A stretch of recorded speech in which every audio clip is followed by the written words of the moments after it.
இன்றைய வேத வசனம் லூக்கா 15:20. எழுந்து புறப்பட்டு தன் தகப்பனிடத்தில் வந்தான். அவன் தூரத்தில் வரும்போதே அவனுடைய தகப்பன் அவனைக் கண்டு மனதுருகி ஓடி அவன் கழுத்தைக் கட்டிக்கொண்டு அவனை முத்தஞ்செய்தான். பிரியமானவர்களே, இன்றைக்கும் இதை கேட்டுக்கொண்டிருக்கிற நீங்கள் ஏதாவது ஒரு பாவத்தை செய்துவிட்டு மனநிம்மதியை இழந்து தேவன் என்னை மறுபடியும் மன்னிப்பாரோ சேர்ப்பாரோ என்று இருக்கலாம்.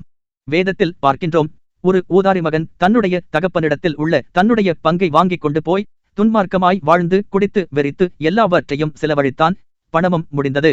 அந்த ஊரில் பஞ்சம் ஏற்பட்டபோது உணவிற்காக ஒருவனிடத்தில் அடைக்கலம் புகுந்தான். அவனோ தன்னிடத்தில் உள்ள பன்றிகளை மேய்க்கும்படி அனுப்பினான்.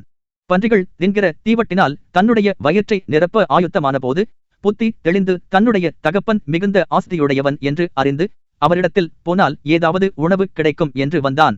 இவன் தூரத்தில் வருகிறதை கண்ட இவனுடைய தகப்பன் மனதுருகி ஓடிவந்து இவனை கட்டி